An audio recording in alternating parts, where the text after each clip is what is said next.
So our today's topic is Joule's law of heating effect of electric current. Mic लगा के बोलूं या बिना माइक के बोलूं?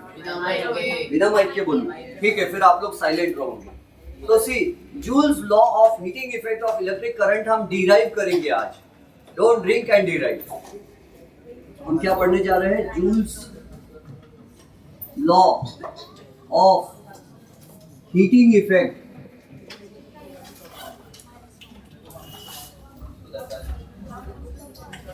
of electric current. Joule's law of heating effect of electric current. James Prescott Joule gave us a formula to calculate the heat generated in any conductor. तो see, derive करेंगे. You know what potential difference is. मैं only उसका mathematical आत्मा लिख रहा हूँ derivation का. What is potential difference? It is defined as the work done to move a unit positive charge from one point to another point. याद करो, ये definition है. Potential difference V is defined as the work done to move a unit positive charge from one point to another point. So V is equal to W upon Q. क्या मैं ऐसा लिख सकता? W is equal to V into Q? Yes. लिख सकता हूँ. Work is equal to potential difference into charge. क्या मैं ऐसा लिख सकता? W is equal to V into I into T? कहीं ऐसा तो नहीं? Electric current is defined as the rate of flow of charge. Electric current I is charge upon time. याद आता है? नहीं आता है? What was the definition of electric current? इस चैप्टर की सबसे पहली डेफिनेशन थी वो. Electric current is defined as the flow of charge per unit time या the rate of flow of charge. कितने टाइम में कितना चार्ज एमीटर में से भागता है, that is called electric current. तो electric current is charge upon time. Electric current is denoted by I. Charge is denoted by Q. Time is denoted by T. तो can't I write Q is equal to I into T? I can. तो यहाँ V into I into T हो गया. किसी को Ohm's law याद है क्या? कल पढ़े थे Ohm's law. Potential difference between two points is directly proportional to the current flowing through the conductor if the physical state of the conductor remains the same. R is constant.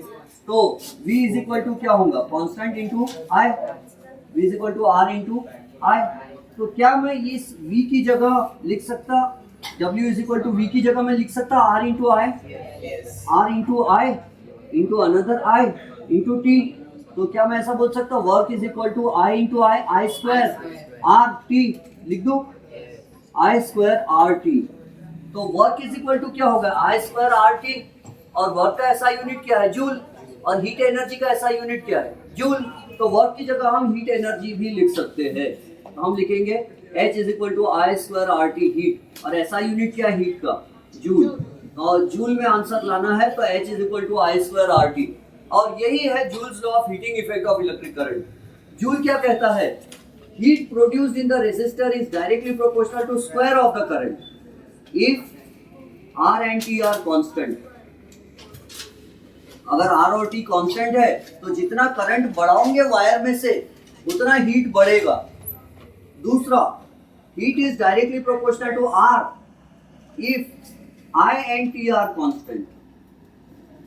अगर आप current और time को constant रखते हो तो जितना resistance बढ़ाओगे उतना heat भी बढ़ेगा. And heat is directly proportional to time if I and R are constant. यानी टाइम बढ़ेगा मतलब जितना ज्यादा देर तक करंट चालू रखोगे उतना ज्यादा हीट बढ़ेगा. समझाता हूं. पहले इसका शब्दों में लपेट लेते अपन. जूल की बातों को शब्दों में पिरो लेते हैं. तो जूल की बातें शब्दों में कैसी लिखी जाएंगी? The heat generated, generate word गलत है पहली बात. प्रोड्यूस भी गलत है. Energy can neither be produce nor neither be created nor be destroyed. तो हीट एनर्जी प्रोड्यूस कैसे होंगी? हीट एनर्जी क्रिएट कैसे होंगी? हीट एनर्जी जनरेट कैसे होंगी? नहीं होती है. तो फिर भी हम लिख देते, हमारे पास हमारी इंग्लिश अच्छी नहीं है इसलिए. The heat energy generated in a conductor in a conductor when a current flows through it, when a current flows through it for time t, current कब तक फ्लो हो रहा, फॉर टाइम जो भी है, for a certain time, is directly proportional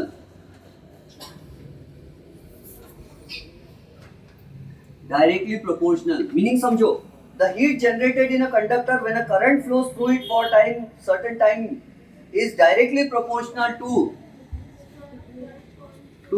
number 1 square of the current. Heat produced is directly proportional to square of the current. Heat produced is directly proportional to resistance of the conductor. जितना ज्यादा resistance रहेगा conductor का उतना ज्यादा heat produce होगी. And number 3 the time for which the current flows. जितने ज्यादा देर तक करंट फ्लो होगा उतनी ज्यादा हीट बनेगी. आपका हेयर ड्रायर किस प्रिंसिपल पे काम करता है? बालों को गरम गरम करके सुखा देता है. वो जूल्स लॉ के बेसिस पे काम करता है. क्या होता है उसमें? Electrical energy is converted into heat energy. Hair straightener में क्या होता है? Electrical energy is converted into heat energy. Hair crimper में क्या होता है? Electrical energy is converted into heat energy. And electric iron में क्या होता है? इलेक्ट्रिक प्रेस में क्या होता है? Heat energy is converted into electrical energy is converted into heat energy. Geyser में क्या होता है? गीजर में भी क्या होता है? Electrical energy is converted into heat energy. Electric ion में भी क्या होता है? वही होता है. और फिलामेंट बल्ब में क्या होता है?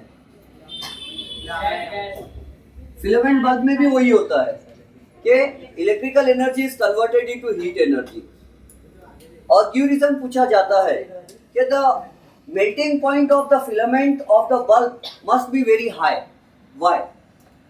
आपको पता है पुराने जमाने में एक फिलामेंट बल्ब यूज किया जाता था. आज भी दुकान में मिलता है और गांव के लोग यूज करते हैं. शहर में भी कुछ लोग यूज करते हैं. क्या है वो? तो it is a filament bulb. ऐसा सूर्या ऐसा बल्ब रहता है और उसमें करंट आता है. एक वायर से करंट आता है और दूसरे वायर से करंट चला जाता है. और ये बारीक सा तार होता है. इतना बारीक तार क्यों लगाते हैं वो लोग? वो तो टूट जाता है. हाँ, because they know heat is directly proportional to resistance. है ना? ये क्या है? H is equal to I square RT joule. RT है ना? H is equal to I square RT joule. तो I स्क्वायर RT है तो heat is directly proportional to resistance of the conductor. और ऐसा क्यों होता है? तो यहाँ से जो इलेक्ट्रॉन भागते हुए आता है, वायर में से जो चार्ज भागते हुए आता है, it is very fast. Electron यानी पॉजिटिव टर्मिनल दे दीजिए, मैंने ये हटा देता हूँ, या यहाँ से बोल देना चाहिए मैंने. यहाँ से जो इलेक्ट्रॉन आता है वायर में से भागते हुए, वो बहुत फास्ट भागते हुए आता है. It has a lot of kinetic energy, but when it goes into this very thin filament, it does not have enough space to flow very fast, so its kinetic energy decreases, and this decrease in kinetic energy results in increase of heat energy, and when heat energy increases we get light energy also. Can kinetic energy be converted into heat energy? Yes, I converted yesterday. My hands have kinetic energy. Some part of the kinetic energy of my palms is being converted into heat energy. So some part of the kinetic energy of the fast moving electrons is converted into heat energy and we get heat and light. But क्यों reason क्या पूछा जाता है? This filament, this thin wire of the filament bulb is made up of tungsten metal. Why? Because of all the metals, tungsten has the highest melting point of 3380 degrees Celsius. When electric current flows through the tungsten filament, it becomes heated up due to Joule heating. H is equal to I square RT. इसका resistance बहुत ज्यादा होता है tungsten filament का, क्योंकि ये बारीक होता है. And we have already studied resistance is inversely proportional to area of cross section of the wire. जितना बारीक वायर रहेगा उतना रेजिस्टेंस ज्यादा रहेगा. तो ये वायर बहुत बारीक रहता है तो इसका रेजिस्टेंस क्या रहता है? बहुत ज्यादा, रेजिस्टेंस बहुत ज्यादा तो हीट भी क्या बनती, बहुत ज्यादा, और हीट बहुत ज्यादा बनेगी तो कहीं मेल्ट होके पिघल के टूट ना जाए, फ्यूज ना हो जाए। इसीलिए इसका मेल्टिंग पॉइंट हम जानबूझ के ऐसा यूज करते हैं जिसका मेल्टिंग पॉइंट बहुत हाई है। तो एक गिव रीजन पूछा जाता है sometimes for 2 marks, why is the filament of a filament bulb made up of tungsten. तो आंसर लिखना है कि it becomes heated up and it should not melt. Tungsten has the highest melting point 3380 degree Celsius, that's why we make filament of tungsten, है ना। और उसके बाद इसी के एक और गिव रीजन पूछा जाता है, the fuse wire is generally made of N alloy, why. पता है, ये अपने घर में टीवी है, समझो ये अपने घर की टीवी है, एलॉय, याद करो एलॉय हमने चैप्टर 1 में पढ़े थे कोरोजन के समय। A homogeneous mixture of 2 or more metals or a metal and a non-metal is called an alloy. Iron, pure iron में rusting बहुत होती है and it is soft also. To avoid rusting of iron, we mix a little quantity of chromium into it, a little quantity of carbon into it, and then it becomes stainless steel. उस पर जंग नहीं लगता। Stainless steel के बर्तन घर में use करते हैं अपन, स्टील के बर्तन, जंग नहीं लगता, चमक भी आ जाती है उसमें, तो प्रॉपर्टी चेंज हो जाती है। तो ये देखो अपने घर में जी टीवी है, ये कोराडी से वायर आया, कोराडी पावर स्टेशन से ये वायर अपने घर में आया। अब क्या हो सकता है, तो कोराडी में कुछ इलेक्ट्रिकल प्रॉब्लम की वजह से ढेर सारा करंट अगर अपने घर की टीवी में आया, आजकल एक तो टीवी बहुत महंगी खरीद रहे लोग, लाख लाख 1.5 लाख की टीवी खरीद रहे, तो ढेर सारा करंट अगर टीवी में आ जाएगा तो टीवी की वायरिंग जल जाएंगे, नुकसान हो जाएगा लाख रुपए का। तो हम क्या करते, यहाँ पर यहाँ से यहाँ तक एक वायर ऐसा लगा देते हम, जो बना होता है काय का, तो बना होता है tin, lead plus tin, lead plus tin का बना होता है एलॉय, है ना। सोल्डर में भी यूज करते हैं ऐसा। तो ये वायर यूज कर रहे हैं हम। ये वायर लीड प्लस टिन की खासियत क्या है, it has a very low melting point, इसका लो मेल्टिंग पॉइंट होता है। देखो टंगस्टन का क्या था, high MP, high melting point, और इसका लो मेल्टिंग पॉइंट है। जैसे कोराडी से ज्यादा करंट आया, तो करंट अगर ज्यादा आया तो क्या हो जाता, it is directly proportional to square of the current, H is equal to I square R T. तो H is directly proportional to I square. Current ज्यादा है तो हीट ज्यादा बनेगी, हीट ज्यादा बनेंगे तो ये वायर मेल्ट होके पिघल के टूट जाएगा, और वायर ही मेल्ट होके टूट जाएगा तो the current will not go into our TV and our TV will be safe, and we can change this wire later on। 2 रुपए का वायर मिलता हो, 1 रुपए 2 रुपए का, we can change this wire। आपने देखो कि आपके घर के पीछे जहाँ मीटर लगा रहता है, वहां पर ये ऐसा चाइना क्ले का, चीनी मिट्टी का बना हुआ ऐसा लगा रहता है, और उसको उसमें ऐसा हाथ फंसा के खींच के निकालते हैं उसको, नहीं देखे कभी, है ना। उसके अंदर यहाँ पर है ना वो लगे रहते, मेटल के 2 एंड्स लगे रहते हैं, और उसमें वायर बीच में लगा देते, फ्यूज वायर, और ये वायर जल के पिघल जाता है अगर ज्यादा करंट आ जाए तो। बात समझ में आती है। और आजकल तो ऑपरेशन कर रहे तो डॉक्टर लोग पहले चाकू छुरी लेके जाते थे ऑपरेशन करने, आज बारीक सा प्लेटिनम वायर ले जाते थे, उसमें करंट पास करते, प्लेटिनम वायर गर्म हो जाता है, और किसी के पेट को काटना है तो पेट पे से ऐसा वायर घुमा देते तो पेट कट जाता है। पेशेंट को पता भी नहीं चलता, चुपचाप से छोटा सा वायर लाए थे, पेट काट दिए, है ना। चाकू छुरी देख के पेशेंट डर जाता है, उसको एनेस्थीसिया देते हैं अच्छा वाला। तो ये भी यहाँ भी यूज होता है। और गीजर में क्या होता है, गीजर में भी वही होता है, और एक हीटर भी आता है पानी में डुबाने का, ऐसा वाला होता है, ऐसा वो यहाँ पे लिखा रहता है इतने वॉट इतने वॉट। और इलेक्ट्रिक आयन कल ही समझा चुका मैं आपको, याद आ रहा है। इलेक्ट्रिक आयन में एक ऐसा मटेरियल यूज होता है जो गुड कंडक्टर ऑफ हीट होता है और बैड कंडक्टर ऑफ इलेक्ट्रिसिटी होता है। What is that material, does anybody remember? Mica, very good, very good sir, it is called mica. Mica क्या होता है, it is a good conductor of heat but bad conductor of electricity. तो यहाँ से good conducting wire आता है, और इधर का वायर नाइक्रोम का बना होता है, क्योंकि nichrome has a very high resistance, और वो भी नाइक्रोम वायर कैसा रहता, चपटा हुआ रहता, वायर चपटा हुआ बारीक वायर रहता, and it is highly coiled, highly coiled, बहुत लपेटा हुआ रहता, बहुत लंबा वायर रहता, जैसे स्मॉल इंटेस्टाइन रहती 5-6 मीटर लंबी, लेकिन इतने से पेट में समा जाती। लाइफ प्रोसेस चैप्टर में दिया है, फोल्ड करने के कारण। वैसे ही यहाँ पर we know the resistance of a metallic conductor is directly proportional to its length. जितना लंबा वायर रहेगा उतना रेजिस्टेंस ज्यादा।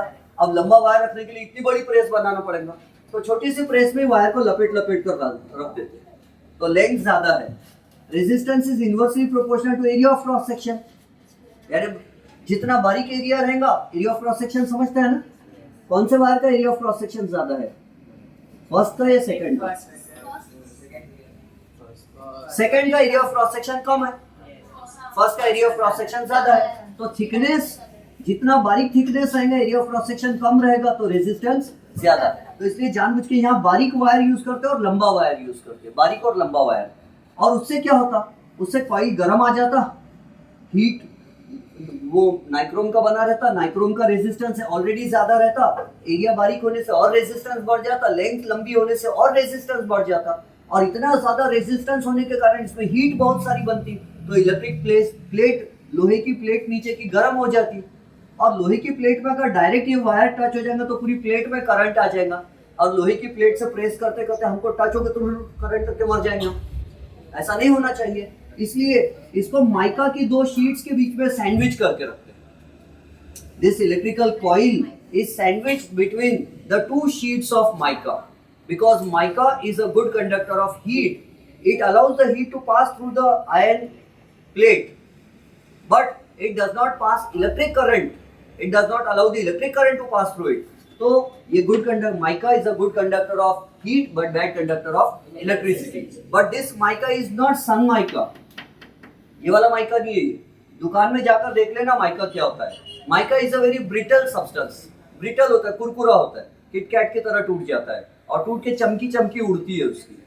वो वाले ब्रांच पे रखा हुआ है, जब मैं वहाँ की ब्रांच वालों को पढ़ाता हूँ तो माइका का टुकड़ा निकाल के दिखाता हूँ। आप लोगों को नहीं दिखा सके क्योंकि माइका मैंने लाया नहीं।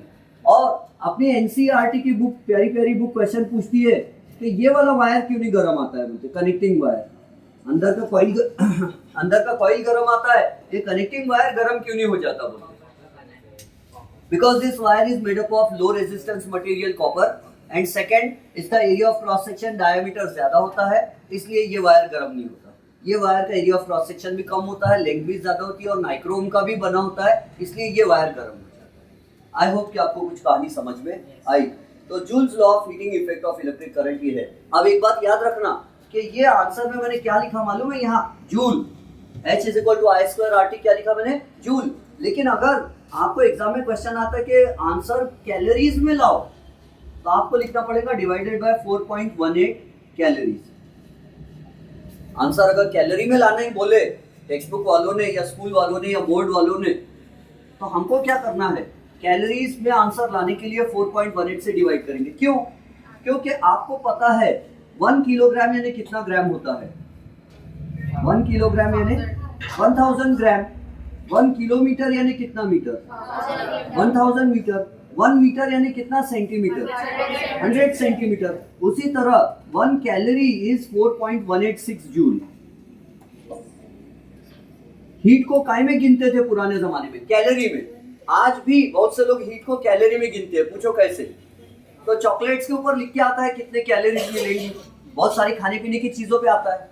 तो हम क्या करते हैं, हम गुलाब जामुन खाते हैं और फिर सांस लेते हैं, तो एयर के साथ ऑक्सीजन हमारे लंग्स में जाती है, ऑक्सीजन लंग्स में ब्लड आता है, ऑक्सीजन ब्लड में मिलके हार्ट में जाके पूरे बॉडी में जाती है, और ऑक्सीजन फूड को बर्न करती है, ऑक्सीडाइज करती है। तो क्या बनता है, फूड जो ग्लूकोज को जब ऑक्सीजन जलाती है तो क्या बनता है, हीट। और वो हीट को काय में गिनते हैं, कैलोरीज में गिनते हैं। बोलते हैं ना ज्यादा कैलोरीज खाएंगे तो मोटे हो जाएंगे, कम कैलोरीज खाएंगे तो पतले हो जाएंगे। कैलोरी क्या है, it is the unit of heat. पुराने जमाने में कैलोरीज में हीट को गिना जाता था, लेकिन जब एसआई सिस्टम का मीटिंग हुआ पेरिस में, पूरी दुनिया के साइंटिस्ट लोगों का मीटिंग हुआ, तो वहां पर उन्होंने कहा कि heat will not be measured in calories and kilo calories, heat will be measured in joules. तो ऐसा unit of heat is joule. लेकिन कैलोरीज में भी आज भी खाने पीने की चीजों की हीट को कैलोरीज में गिना जाता है। बात समझ में आ रही है? तो आंसर अगर कैलोरीज में लाना रहेगा तो 4.186 से, यानी ओनली 4.18 से भी डिवाइड कर दिए तो कैलोरीज में आंसर आएगा। और जूल में आंसर लाने बोले तो ऐसा। क्या ये फॉर्मूला हम मॉडिफाई कर सकते हैं? H is equal to I square R T. हाँ, हम इसको H is equal to V I T भी लिख सकते हैं। वी आई टी कैसे लिख सकते हैं आपको मालूम है ना? देखो I और आई स्क्वायर आर टी है तो क्या होगा? I R T, I square R T, I R T, तो ये हो गया आई, और आई आर यानी क्या होता है? वी होता है, वो ओम। आई वी टी यानी वी आई टी।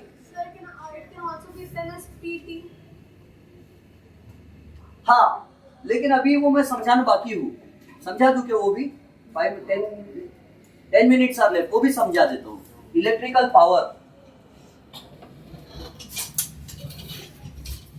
पावर समझा देता हूँ मैं आपको। वैसे तो मैं ये कल समझाने वाला था इलेक्ट्रिकल पावर और घर का इलेक्ट्रिसिटी बिल कैसे निकालना है ना। जो इलेक्ट्रिसिटी वाले आते हैं वो बोलते हैं आपके घर के 50 यूनिट जले हैं, 100 यूनिट जले हैं, और बिल थमा के चले जाते हैं हमारे हाथ में। तो हम उनको कह सकते हैं कि आप हमको बिल मत भेजा कीजिए, हम खुद अपना बिल कैलकुलेट कर लेंगे और आपको पैसे लाके देंगे। हम खुद अपना इलेक्ट्रिसिटी बिल फाइंड कर सकते हैं घर में, हमको एक फॉर्मूला मालूम हो जाएगा। अच्छा देखो, power is work upon time. क्या इलेक्ट्रिसिटी में पावर होता है? किसी चीज में पावर है क्या नहीं है कैसे पता चलता? आप में पावर है या नहीं अगर मैं पूछूंगा तो आप क्या बोलोगे? है। मैं बोलूंगा सबूत दो अपने पावर का, तो आप वर्क करके बताएंगे। आप बोलेंगे लाओ सर 50 किलो की सीमेंट की बोरी लाओ और हम ये ग्राउंड फ्लोर से उठा के उसको फर्स्ट फ्लोर पे ले जाकर रख देंगे। You will do some work. If you can do work I will say you have power. You will apply force and displacement हो जाएगा, सीमेंट की बैग ऊपर चढ़ा दोगे तो आपने वर्क किया, इसका मतलब आप में पावर है ना। क्या इलेक्ट्रिसिटी में भी पावर होता है? क्या इलेक्ट्रिसिटी में सीमेंट की बोरी ऊपर चढ़ा सकती है? हाँ, लिफ्ट में रख दो, लिफ्ट तो इलेक्ट्रिसिटी से चलती है ना अपने घर की, तो सीमेंट की बोरी को ऊपर चढ़ा देंगे तो लिफ्ट में भी पावर है। आप में पावर ज्यादा है या लिफ्ट में पावर ज्यादा है? आप सीमेंट की बोरी 10 मिनट में पहुंचा रहे, लिफ्ट 2 मिनट में पहुंचा रही, लिफ्ट को कम टाइम लग रहा, मतलब उसमें पावर ज्यादा है। Inversely proportional. आपको पता है डिनोमिनेटर और न्यूमरेटर में क्या रिलेशन रहता है? उल्टा, इनवर्स। तो आपको टाइम ज्यादा लग रहा है मतलब आप में पावर कम है, और लिफ्ट को पावर टाइम कम लग रहा है मतलब उसमें पावर ज्यादा है। तो किसी भी चीज में पावर होता है, ये इस बात की निशानी क्या होती है कि कुछ टाइम में कुछ काम करके बता सकती है। और इलेक्ट्रिसिटी में पावर है, वो काम कर सकती है। कौन सा काम कर सकती है? तो लिफ्ट में किसी भी चीज को ऊपर उठा सकती है।